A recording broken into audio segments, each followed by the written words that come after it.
In this lesson, we're going to be talking about ARP, or the Address Resolution Protocol, and how you would make use of it and how it actually is used. So the first thing I want to do is show you what's called an ARP table. So every computer system carries what is called an ARP table. The reason it's called an ARP table is because it matches a layer 2 or physical address or MAC address to an IP address, and that's what ARP is. ARP is the Address Resolution Protocol, and what it resolves is an IP address to a MAC address or a physical address.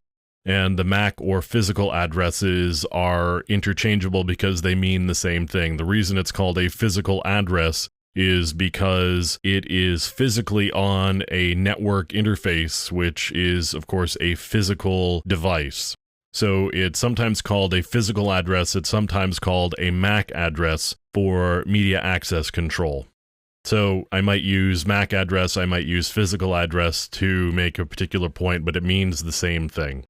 So you can see here there are IP addresses and there are MAC addresses that are listed in this ARP table, and I've done ARP-A, meaning show me all of your ARP entries. And while I'm doing this on a Linux system, it will work on any system pretty much that has the TCP/IP suite of protocols installed, because it's an important utility to have in order to help diagnose any issues with your network problems. So this is how you would display an ARP table, and as I said, ARP is just a mapping from IP address to MAC address. So let me show you how the protocol actually works. I'm going to do a little filter here, just so that all we're seeing is ARP. And you can see on the info column here in Wireshark, it says who has 192.168.106, tell 192.168.1.1, and that's really what an ARP request looks like. What an ARP request is a message going out to the wire saying, hey, who has this IP address? I need to know the MAC address that goes along with it so that I can throw it out and get it to the right place. So ARP is really a local area network protocol, because once you get to the local area network, you're not communicating with IP addresses anymore, you're communicating with MAC addresses. So a system is only going to look at messages that have a MAC address that it has some control over. So either it's a broadcast MAC address or it's a unicast address that is directed to that particular system. So in order to get messages to the correct system on a local area network, you need to use the correct MAC address. So you send out a request. Who has a particular address? So here's an exchange here that we can take a look at. Who has 192.168.1.18? And I'm going to pop open the Address Resolution Protocol section here in Wireshark so we can take a closer look at it. And you can see it's a hardware type Ethernet, a protocol type IP. I've got an opcode of request. So the operation code is a request. I've got the sender's MAC address, which is how we know where to send it back to. And you'll notice the target MAC address is empty, and that's because we don't know it yet.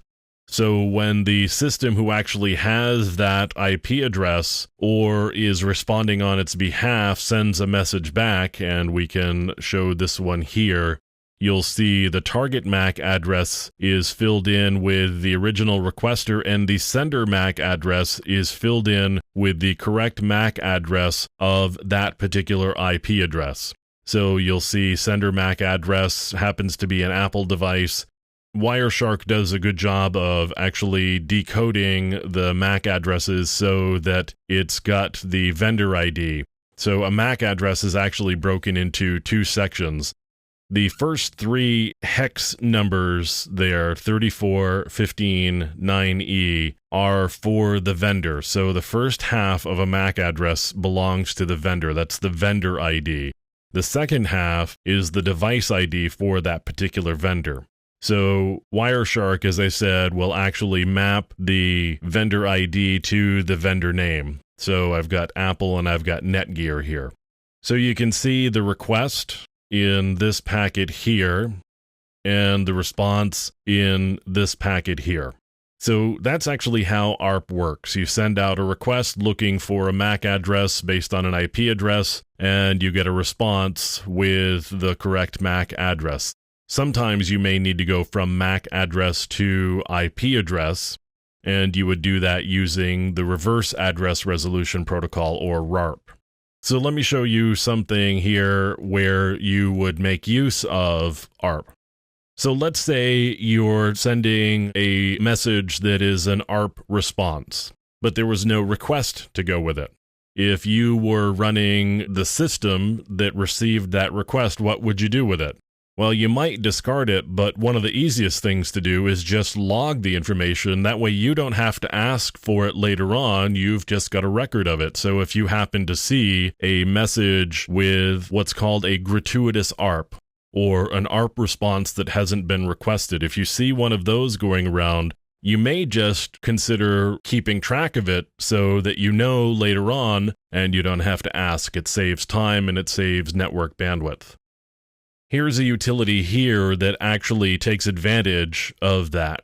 This is called EtterCap. EtterCap has the ability to do a lot of gratuitous ARPs and do what we call ARP poisoning, or a man-in-the-middle attack. So the first thing here I'm going to do is unified sniffing. And I'm going to get a host list.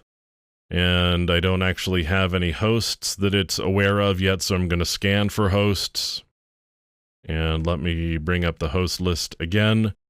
I am going to add a bunch of hosts to one target, and then I'm going to add another bunch of hosts to another target.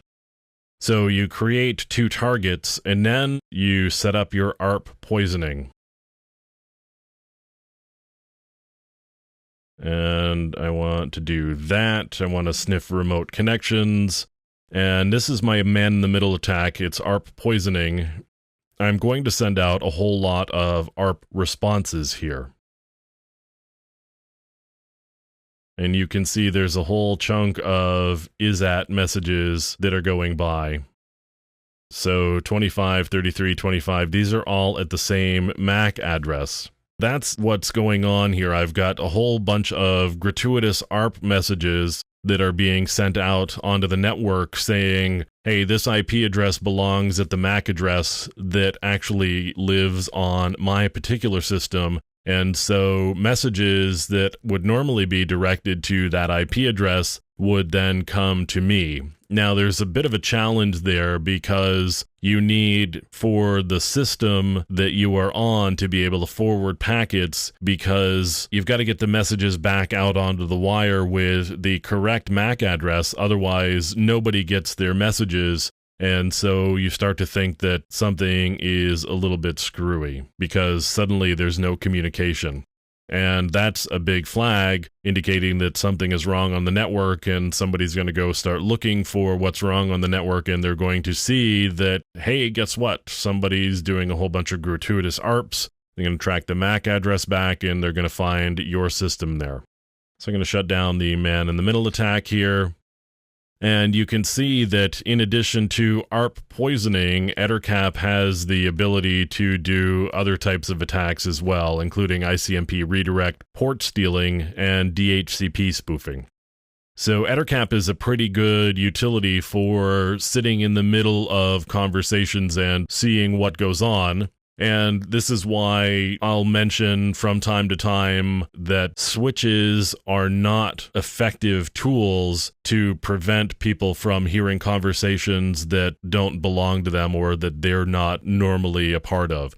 Primarily because EtterCap just makes it so easy to do this ARP poisoning, in which case you're entirely bypassing the switch because people are addressing packets to you. So that's the address resolution protocol and some different ways of making use of it.